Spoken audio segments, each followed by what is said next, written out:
Hey y'all, it's me, the Nosy Goddess, and I'm back getting into the business of Adam 22 from the No Jumper YouTube channel and how he's so mixed up in this Big U case.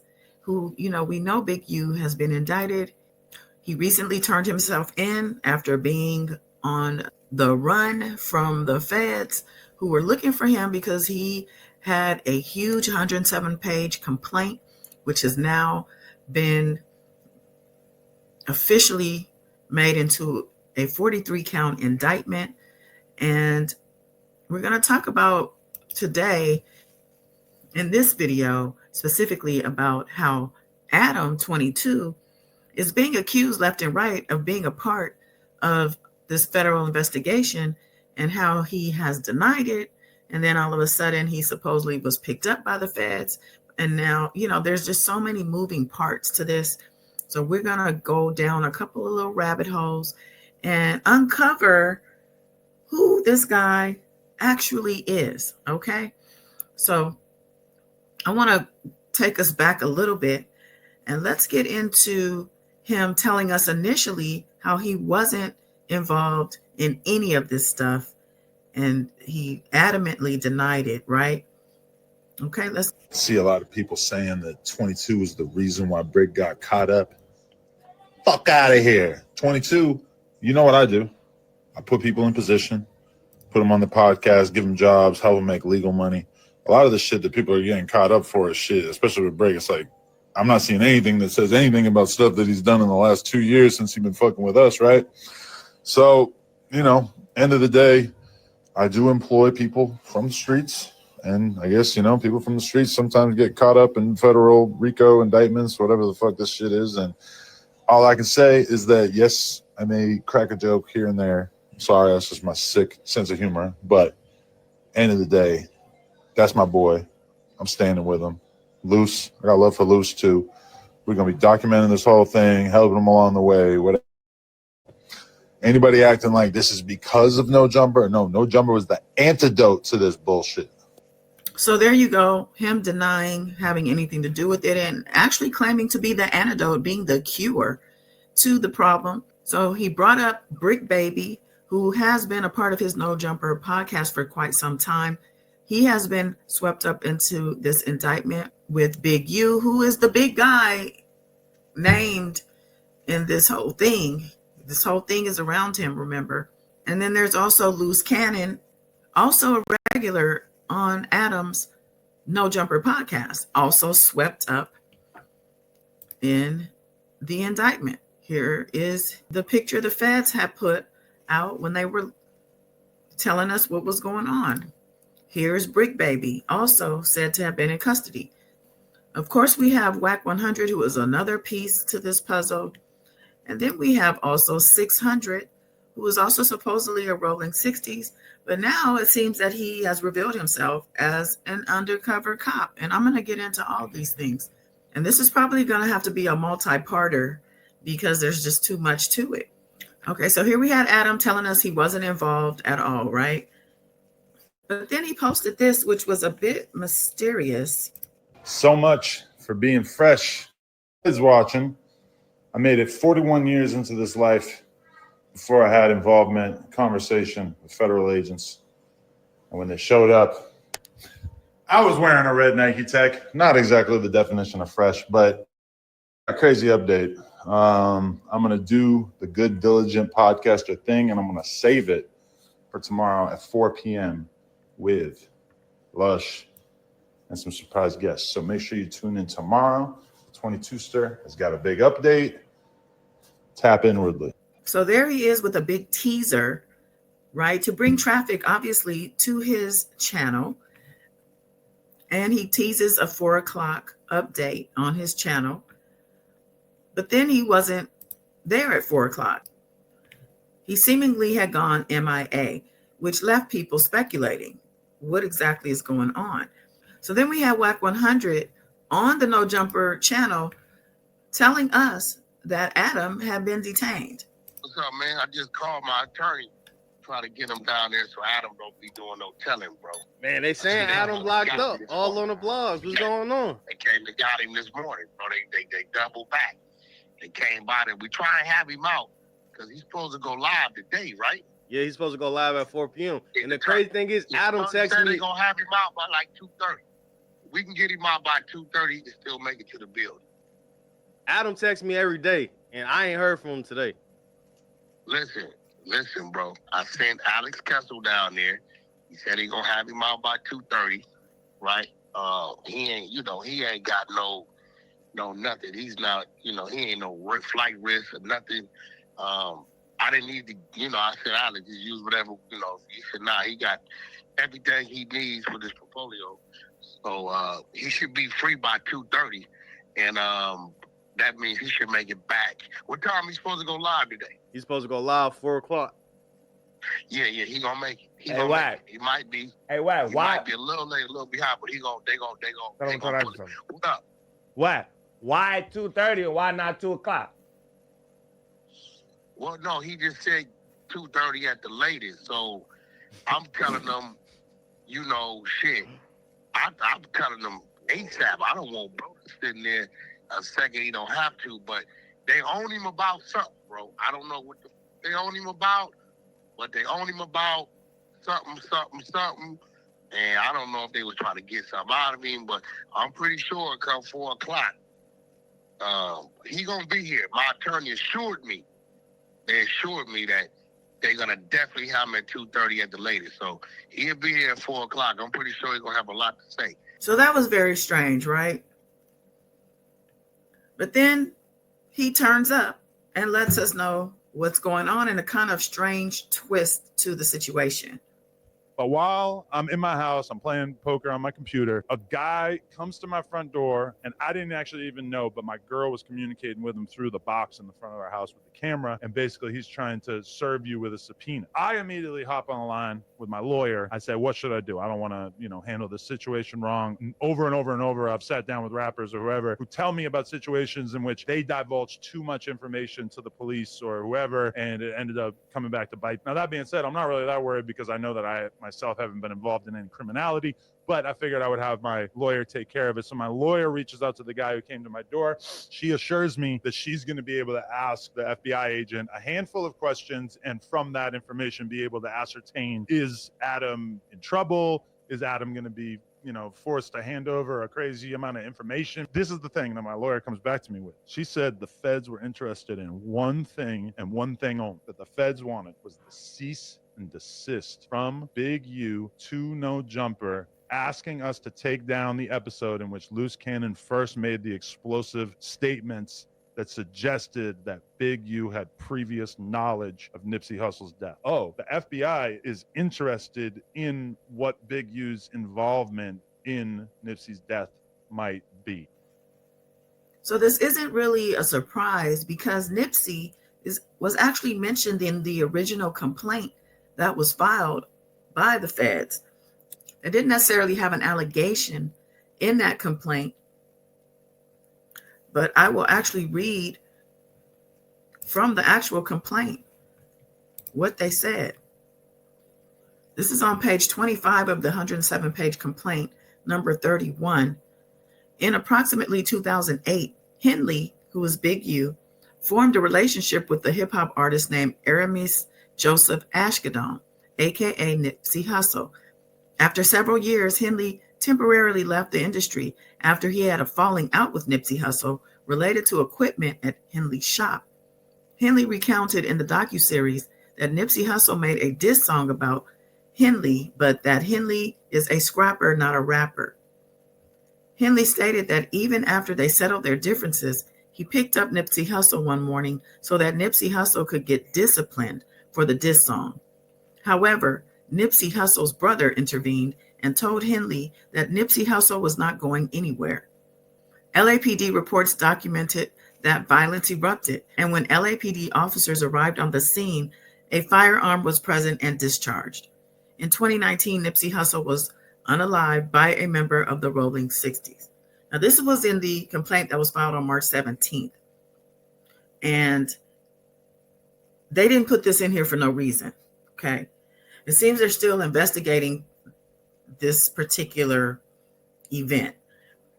And word is that Eric Holder, who stood trial for being the shooter of Nipsey and was convicted, people are saying he's talking and that he wasn't just doing that on his own accord, that he was actually given a green light by a higher up in the Rolling 60s, which would be Big U, right? So how is Adam involved in all of this? Yes, he has the No Jumper podcast. And like I said, he continuously has these people on here who are supposedly active gang members telling their stories, right? Well, some of these stories have to do with Nipsey and some of the other allegations that are listed in the complaint. Now, here's Luce Cannon on the No Jumper podcast talking about how Big U exposed himself for seemingly knowing what was going to happen to Nipsey before it actually happened. And I'm on a phone. He FaceTimed me. So he FaceTimed me and stuff like that. He was like, Nipsey just got killed. I'm like, sick. So I didn't hear that. So I hang up with him. I called Nipsey and I'm like, Nipsey, what's up? He was like, oh, what's up with it? Nipsey answered. Nipsey answered. He answered the phone. And I was like, I love you, cuz, or whatever like that. Did you tell him the call you just got? Or you didn't even mention it? I didn't mention it. And that's what fucked me up, because my cousin is Nipsey baby mama. You get what I'm saying? So it was like I could have probably stopped it, or it had it. Stop what? Fuck you mean? That fuck you talking? No, because listen. So after I talked to Nipsey and I was like, yeah, I love you, cuz, or whatever like that. I'll see you later or whatever. So I hung up the phone. I thought Big U gave wrong information. 30 minutes later, the homies blowing me up like they just killed Nipsey. And so I'm like, wait. You get a call from Big U telling you Nipsey just got killed. Yeah. You panic, called Nip. Nip answered the phone. Yeah. And you we like were just talking on regular. So it's like at the end of the day, I didn't even think about it, because you don't even warn him that you got that call from dude. No, because their relationship was so fucked up. It'd be like they be hot one minute, then they be cold the next minute, and then they be lukewarm. Like you and just 30 minutes after you get out the phone with Nip, he get killed. Yeah, I got it. So you think he hit you a little too early? Yep, he hit me a little bit too early, because the homie Shitty double back 3 times. You get what I'm saying? And first he shot him. Boom, go into the alley, came back and shot him. Boom. It wasn't good enough. And then he came back and he shot him again. But now it's like how did he know? Yeah, no, but that's crazy. It's deep. So it's like, I don't know who to trust. Now let me ask you a question. I heard this. I don't know how true it is. I heard that Shitty and Nipsey had a fight. Yeah, they had they had a fight like a week before that, when they had a fight. You know, Shitty ain't known for fighting. Yeah, not at all. He known not for doing the other things. So at the end of the day, it's like Nipsey beat him up. Nipsey is what's like 6'4", 6'5". Shitty is like 5'5", 5'6". You get what I'm saying? Like frails. Like he get high. So there was already some friction there. Yeah, it was already friction because of like some police telling shit. And now let me ask you something, bro, because you know they gon'. I know you. See, you don't say nothing. You kind of like me in a way. You don't say nothing unless. But the homies know. So it's like, it's not like I'm saying. Hey, that alone, the fact that he called 30 minutes prior to the shit supposed to be taking transpire, make a nigga think like, hold on. So you, and why would, what? Here he referring to himself as a fed. I don't know if he realized he did this. You know how the feds work. We don't care how many chickens or turkeys you pass out. Yeah. We don't care how many book bags you done passed out. What we care about is these wiretaps. We care about these confidential informants, and we care about your actions within the means of the law. But then again, you know how the feds work. Notice he says we when talking about the feds. Now, I don't know if he does these things on purpose, or, you know, if he's trolling, or if he's just that dumb. But, you know, I think it's a dangerous game to play. Now back to Big U and Nipsey. It was no secret that these two were not cool when Nipsey finally left us, right? And they both, Big U and Nipsey, have spoken on their issues that they had with one another. When Nipsey was here, he spoke on it. And I'm going to play that, and then we'll get into what Big U had to say. Now, shout out to Slauson Boy TMC. This is from his channel. And I might have to pause it just to do a little commentary so I don't get a copyright strike. YouTube loves removing my videos, okay? Now, the picture is a little grainy, but the audio is really what matters here. All right. As you grow in fame, you get more money, you get more famous. Do you find it difficult to keep up the relationships in your local community? Because I know a lot of people, they get, like your best friends can turn on you and get jealous when they see something, you know, and it turns into a group of people trying to hold you back and keep you at the level you are, you know, the different things that you represent in your local community, you know. It may get a little difficult to please them and to not go Hollywood, as they would say. That's another one of the big struggles you're gonna deal with as an artist, especially if you come from LA or especially if you come from the streets in general. And you know, you got a lot of people that feel entitled to your success on their time frame. Because a lot of times in my situation, I have plans to do for a lot of people that help. But now, as you say here, as you heard, he said a lot of people will feel entitled to your success. And this is what people say was the issue with Big U, who famously said that you can't be bigger than the program, which Nipsey did do. He became too big for the program. He outgrew the program being Big U. But it just wasn't on their time frame. And I've never been one to speak about what I'm going to do, especially if it's something generous. I don't feel like you know what I'm saying, you broadcast that, you just do it. And a lot of times people be like, damn, it's been a year, he been on for a year, I ain't got nothing yet. You know what I'm saying, fuck this nigga, he ain't, you know what I'm saying, he Hollywood, he ain't doing nothing for me. When, you know, and it's an understanding on my side too. You have to understand what's going on with the way people looking at you. They might assume you got 100 million because they heard your song on the radio. And that's just not the reality of how the shit works. You know what I'm saying? And they might assume you got a chain on or a watch or a car that you balling out of control. And, you know, that's not the reality of the situation. You got responsibilities, you got priorities, you got bills. So this is early on in Nipsey's career when he's speaking on jealousy and people expecting things from you because they see you elevating. When even though they hear your song on the radio or see you with a new chain on, doesn't necessarily mean you have that type of money to be passing around. Like he said, people have expectations from you when they see you being successful because they feel like they put you on or because they feel like they run the streets and you owe them. You got taxes. You know what I'm saying? You don't want to end up like Wesley Snipes or none of these other rappers. So, you know, it's a process. You gotta, over time, hopefully you don't go to jail reacting emotionally in the process of evolving into your success. Or get, God forbid, anything, you know, we all know what can happen, the downfalls out here, but it's an art in surviving that transition. You know what I'm saying? And a lot of times in my situation, in my scenario, it's more so like don't do nothing. You know what I'm saying? Just think. Don't even react to the shit, to the negativity. Sometimes it'll knock on the door. Like we got into it recently. We had an altercation. You know what I'm saying? With some people we used to do business with. It was all over the internet and all that. But now he's getting into the altercation with Big U. The bottom line with that was, you know, it became a situation that couldn't be avoided.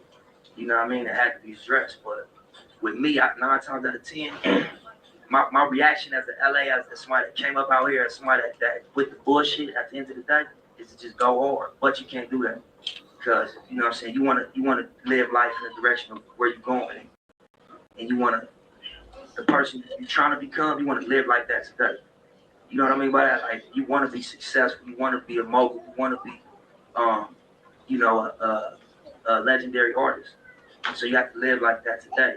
Or if you want to be a nigga that got life in jail, or that got 100 years, or that on the run from the police, you can live like that today. But what you do is going, you know what I'm saying, it's going to dictate what happens in the future. And that was very prophetic of him, because he did become that mogul. He did become that legend. But unfortunately, he didn't survive to see things through.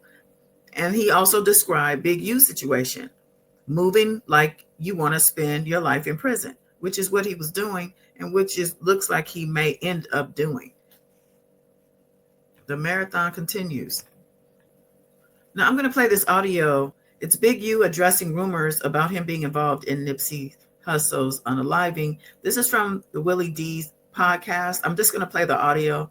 It looks like it was uploaded 2 months ago, and it's a couple minutes. Where were you when he died? We was all going to a concert. Nippy brought me back, so I had signed OSBS. We was probably about 100 deep. And it was the first day of Gunna's concert. And my group, OSBS, who I signed, was performing for Gunna. We 100 deep, and we in like 3, 4, what's them vans called? The sprinters. We in like 3, 4 sprinters.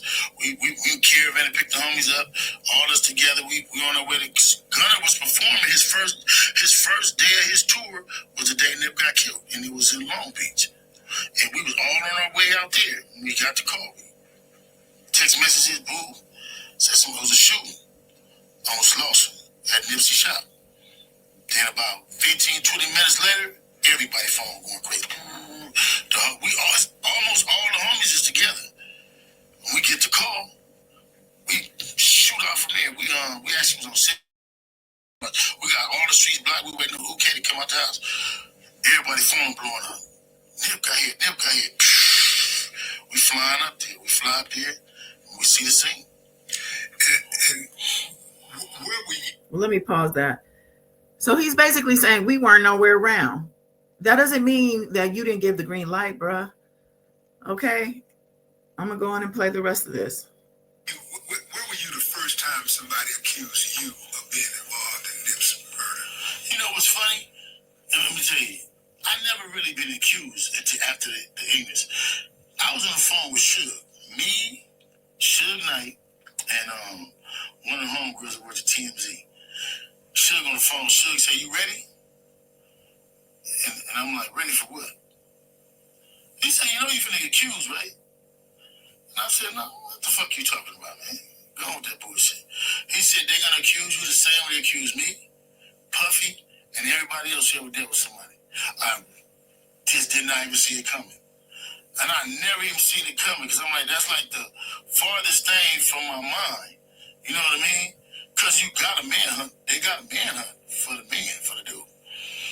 Then I seen this little fake thing that went out. And it was just going around a bunch of different text messages. You know, police arrest Big U get arrested. And it was like, and I'm like, it's kind of like my first experience with the internet. Because I'm like, Big U get arrested? How can I be arrested? I'm sitting right here. You know what I mean? So that traveled into that, and then I watched it. And I watched people take that fake one and create another better one. The whole time, I'm here. And then what's even crazier is, after so long, I was mad because I want them to hurry up and adjudicate this case so the evidence can come out. It took 3 years to adjudicate this case. You know what I mean? And that gets led on, and somebody had this, somebody had this theory, somebody got this, adding on, pouring on, which was so crazy. And then let's go back to, they used the altercation or beef between me and Nip. There was one day. Misunderstanding that everybody had, brothers and sisters, fathers, misunderstanding. Talking about I was in a shootout with his brother. Well, a shootout means two people. Black Sam. A shootout, two people got to have a gun, right? I ain't had no gun. Have you spoken with Black Sam? I spoke with him right after that.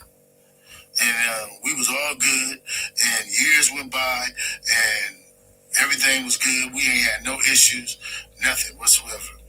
And then leading up to his brother's demise, you know, even before that, it's a lot of things that happened in our neighborhood, like with Fats getting killed, some of these other dudes getting killed, and it's kind of like then all the trauma they have and just maintain the store around a bunch of grimy people, which had nothing to do with me, because basically I'm not in music. I'm not in entertainment, only on the film side.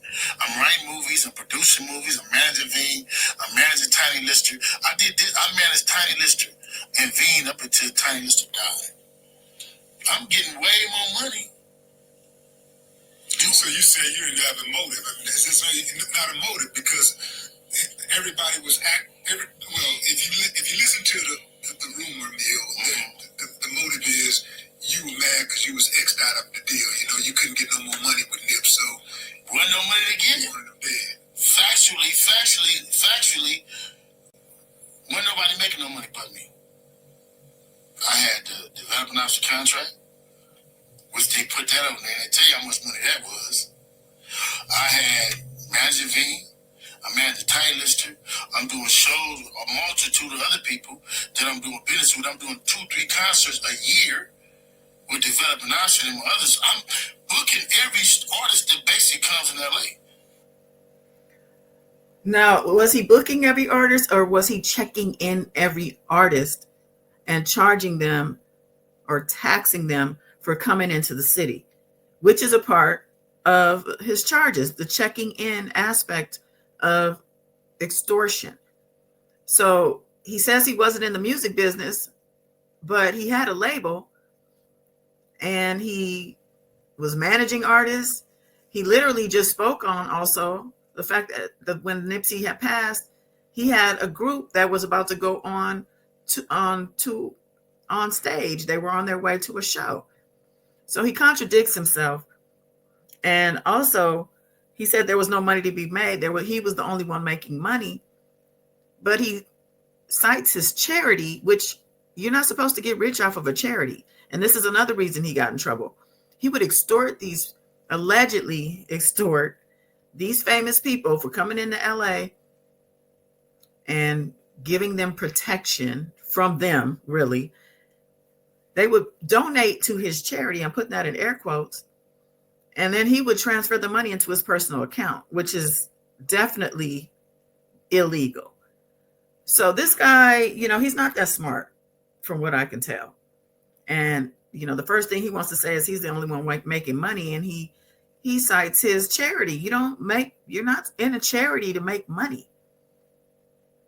But with regard to the fact that he says there was one fight and it wasn't a gunfight because he didn't have a gun, and that was what was mentioned when I read from the complaint about the situation. But I'm going to play Luce Cannon describing the situation, because they say that he actually signaled the cops, and that's how they ended up showing up to the altercation when Black Sam fired his weapon to keep Big U from taking Nipsey to discipline him for this diss track. Let's get into that. That's when he went down there. Nipsey did the diss song. A lot of people don't know Nipsey got a Big U diss song. They don't know it. You don't have a clue. Right? You don't have a clue. Something like that, right? He mentioned his name and everything, right? And that's when he went down there and knocked him out. And that's when Sam came. No, he didn't knock. No. Well, he said he knocked him out. He said he knocked Nip out. No. Sam came out busting the air. I got the call to come bail him out. Come to find out that was a play. Yeah. So basically, let's get this straight. So, Nip had an altercation with him in the studio or whatever. Big U was like, "Is this song about me?" He was like, "Yeah, it's about you, cuz." So Big U threw the water bottle at him, right? So he was like, "We're gonna have to go downstairs and get down," right? So they in the middle of the street, and Nip kept just bouncing around. You get what I'm saying? Not trying to get hit or whatever, trying to fire on him. So he was like, "All right, cuz I'm gonna have like my little homies come, because nigga, I don't have to win for this, right?" So the next day, TD and them came, and he was just doing some bullshit or whatever like that. So they try to come. Big U tell Nip, get in the car. You're gonna go go on Bryanhurst and you're gonna get in, right?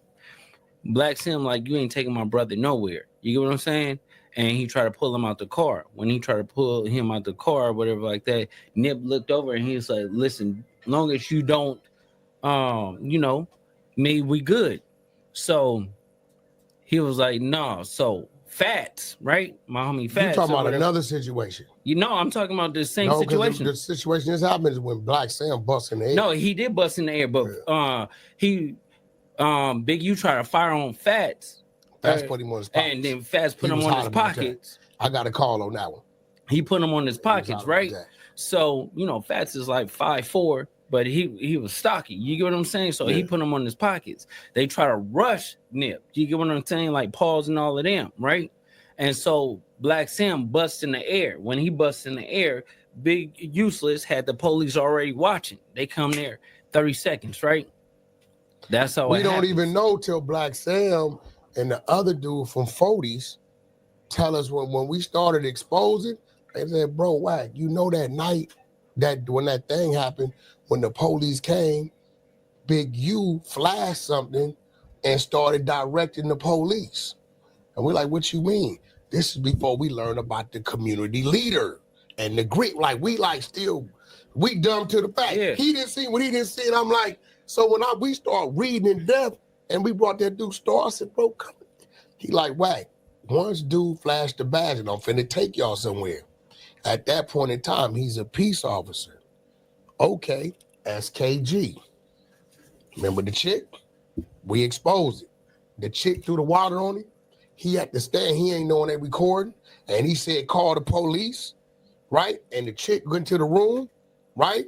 And the police came and knocked on the door. She said, I'm in it with me and my kid. He said, yeah, but who's arresting me? The hotel. The hotel said, ma'am, we're not arresting you. The gentleman downstairs is making a citizen, no, it wasn't even a citizen arrest. A private arrest. A private arrest. They cuffed SKG. We put it up. Yeah, they took her to jail because Big U made a private arrest as the community leader. And then tell her the next day, if you want these charges to drop off, come to the hood and catch. Yeah, put it up. This is like, this is here. Like, fuck what we talking about. So we. Now, these situations are kind of like if you know type of things, because I know a lot of people are probably scratching their heads like, what are they talking about? But I'm totally following all of this. It seems that Big U, as the community leader, because through his charity, which was funded by the city, was tied up with the LAPD. He was playing kind of like a double agent. On one hand, maybe even a three-faced agent. He's on one hand a community leader who makes private arrests, who is not carrying during a certain situation with Nipsey and his brother because he knew the cops were watching. He set up the whole thing, right? So he's not going to carry. He's not going to get himself in trouble. He's going to let them hang themselves. And when Nipsey's brother shot in the air, all of a sudden the police show up. Come on now. In the neighborhood they're in, the police don't just show up. Not like that. So then he's also the charity guy who runs the organization at Crenshaw High. And, he's dealing with the youth and the sports thing and all of that, right? Dealing with the parents and, having all these celebrities donate to his charity. And then he's Big U in the streets, right? He's extorting people, having them check in. Sometimes he plays good cop. Oh, we'll help you get your jewelry back. You just got to cut us a little something. When at the same time, he's working with the people who took the jewelry in the first place, right? So there is a story out there where he and Luce Cannon told the story out of his own mouth on No Jumper. I could probably find that, but I'm going to just say it. That P&B Rock, who was famously unalived at a Roscoe's Chicken and Waffles here in LA, more so the one on the east side on Manchester, I believe, and he didn't want to give up his jewelry is what the story was. But Luce Cannon said he and Big U were in the restaurant at the time watching the whole scene play out because they were prepared to approach P&B and say, hey, man, we'll help you get your jewelry back. You just got to give us a little something, But it didn't turn out that way because P&B ended up being unalive because he didn't want to give up the jewelry. And that's not what they foresaw happening.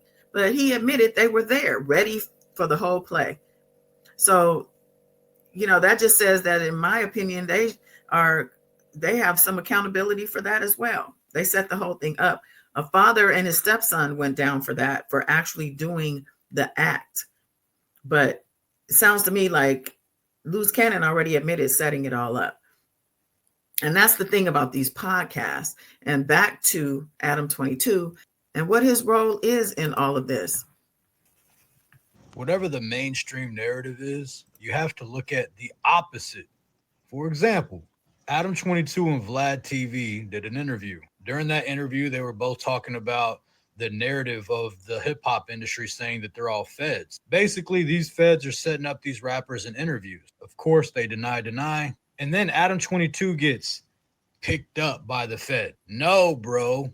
They picked him up to make him look like he's not a Fed, to counter the narrative, because people are getting too close and they're seeing what's going on. So they throw a wrench in the fucking gear. Now the narrative is, well, he got picked up by the feds, he must not be a Fed. And they're going to run with that shit. And here everybody goes, running with them. He's a Fed. They're all feds. They got put into this position to entrap rappers. They own the music industry. They promote violence. They promote promiscuity. They promote drugs. And then they own the prison system. So they're making money on the front end and the back end. It's a dirty game, bro. His real name is Adam John Grand Mason, and he was born in Nashua, New Hampshire. From the outside, it looked like a regular family, with his mom being a librarian and his dad being a marketing director, but that just simply was not the case at all. His father was heavily involved in the Democratic Party and was on Bill Clinton's first election campaign team and helped him win New Hampshire. But as Bill Clinton was on the incline, Adam's dad was not, and he was charged with mail fraud due to allegedly using his power to get more jobs for his boss at work.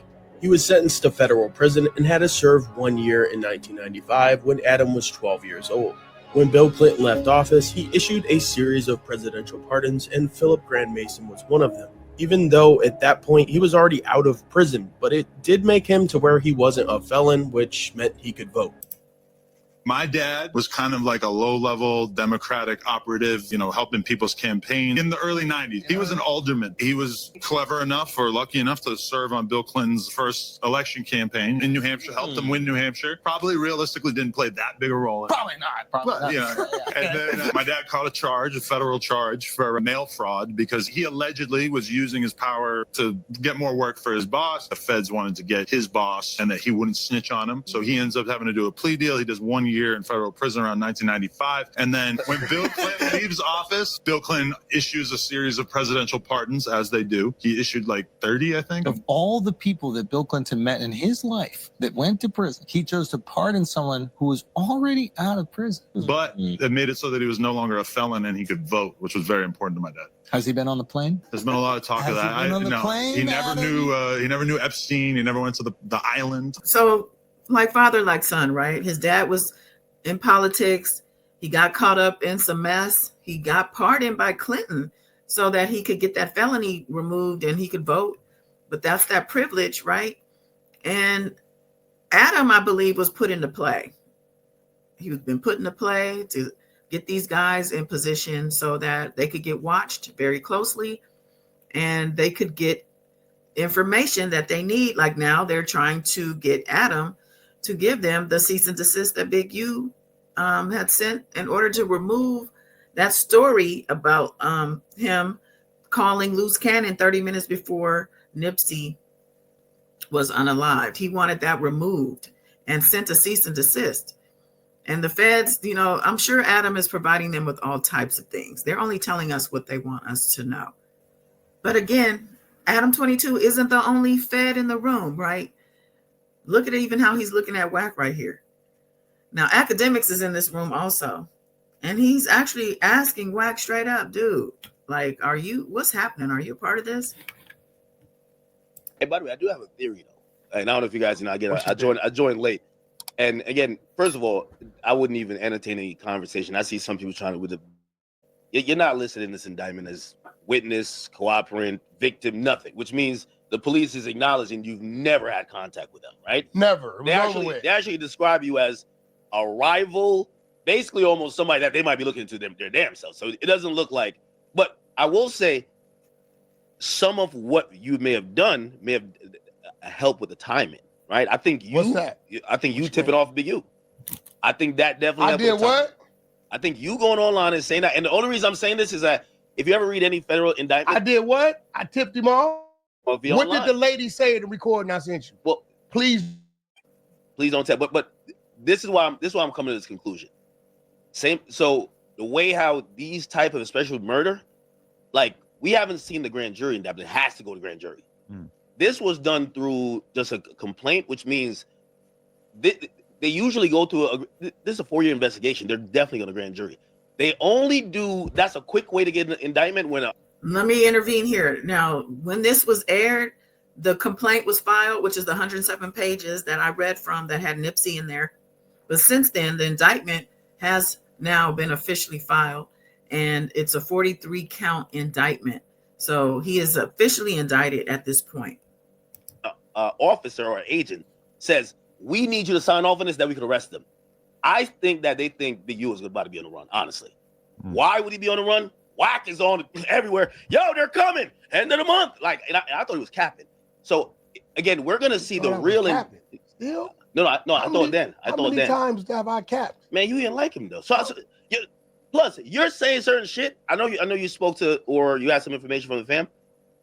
Like, this is like, you should only know this if you're doing the investigation. But I get it. They told the people. So we're gonna get the real indictment very soon. Yeah. But the way they did it is usually to prevent. They did it to Dirk because Dirk was gonna board a plane. Right. And I hesitate to even open this can of worms, but we have reason to be skeptical about your statements about Big U because you obviously co-signed Loose Cannon telling the story about how Big U basically got Nipsey killed or whatever. We never said he got Nipsey killed. Okay, but you're saying that he had premeditated knowledge that Nipsey was going to get killed. What he's saying is, and that didn't really pan out, although a lot of people are now looking at those statements as if they might have a lot more validity than they once thought. What are you talking about? I mean, even academics is calling Wack out. And, you know, Wack right here, he's entertaining it, but he doesn't like it. Has the feds like stopped to talk to you yet or no? Talk to me about what? You like these other weirdos. No. Hey, listen, bro. I know you niggas for my downfall, my nigga. Not like that. Wack. But nah, I know you niggas for my downfall. Wack, you're my friend. I'm not praying for your downfall. They have Big U on wiretap trying to get people to harm you. You think they're not gonna ask you? Like, no, he does not. You're lying. Yeah. Stop lying. Yeah, no, all you square ass niggas. If a man that is accused in a RICO case and he's the head guy is constantly threatening to do something to someone, why wouldn't the cops at least show up to talk to that person? Constantly threatening where? He said it like 2-3 times. Can we just He's talking about fighting, weirdo. It still don't matter. Wack, this is why you're good. If the police... I know why you good. No, Wack. You over here square your act. Let's establish this. You're the square, nigga. No, I know. You don't know but I got a hell of a brain. You don't know nothing about. You ain't never even been booked. So you ain't know what the fuck you be talking about half the time. Wack, I think neither one of us has had federal charges. Yo, Wack, it makes sense. You a weirdo too. You nigga. Let me break something down, Act. Y'all want to put me in something. No. It's not putting you in anything. Okay, but Wack, you're still taking the point. No, I'm not. If they talk to Adam, you wasn't talking. Like, man, you weird as a. Listen. If you assume they talk to me, then I assume your woman's a transgender. You fuck man. That's where we at. Okay, let me ask you this for the record. If they subpoenaed you to answer questions, would you? Hey, bro, check this out. Academics, I ain't gonna tell you again, bro. Okay. Stop trying to put me in something. No. You and the rest of these bitch ass niggas are trying to incorporate me in something that ain't got nothing to do with me, homie. Well, has the feds like stopped to talk to you yet or no? So academics, you know, he does what he does, right? And you know, to wrap this one up, because this has been a lot. I'm going to do another video with the 43 count indictment, all the players involved in that indictment, which most of whom are out on house arrest right now, which probably says that they are talking to the feds. And we'll get into that aspect of things and the new dates, the new court dates that have been lined up for them. But lastly, we're going to talk about 600, who is another rolling 60s, or is he? We don't know, because he's now playing cop. LAPD just called me. I guess y'all gonna find out some shit today. I'm gonna call him back though. Hello? Christopher, What's up, man? What's going on? this is Officer Johnson. I just wanted to let you know the fellas over at the station have a little something for you. Like, what you mean? We got a little gift for you. Why don't you come by? All right. Come by the station. All right, bet. All right. I'll be there. 10-4. All right. See, that be that bullshit, bro. That's that bullshit. Going up in here, you never know what's going on. Oh, man. I'm sweating, boy. Man, it's hurting for me. I hope they ain't really like, don't get me, man.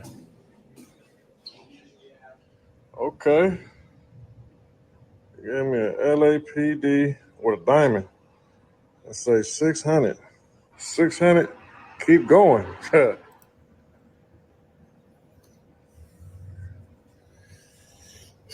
All right, so it's official now, y'all, okay? The rapper's out the hat. How's it going? The rapper's out the hat. So he got a whole chain from the LAPD with a little diamond, which is probably a camera, included audio capabilities. And there's other videos of him before the arrest and after the fact. And he's actually the first person that I heard say something about the unaliving of RW, who was the rapper who was a friend of his son's, who ended up being unalived and left on the 15 freeway in Las Vegas. And he is being accused of carrying out that unaliving. His name is Christopher Lovejoy, and he's the first person that I ever heard speak on the fact that Big U's DNA was found under the kid's fingernails. And I didn't know who he was at the time, but now I've been seeing him all over No Jumper podcast, doing his own videos, fighting other Crips. Like, he's a boxer as well. He's just a real Billy badass, okay? But all of this to say, it's so convoluted. There's so many, like I said, pieces to this puzzle, or layers and moving parts to this situation. So look forward to more videos from me. And I appreciate your time. Like this video, share this video, subscribe to this channel, because the Nosy Goddess is on the job, okay? We're going to get all the business. But yeah, I'm going to end this one here. And I appreciate you. Till next time. Bye.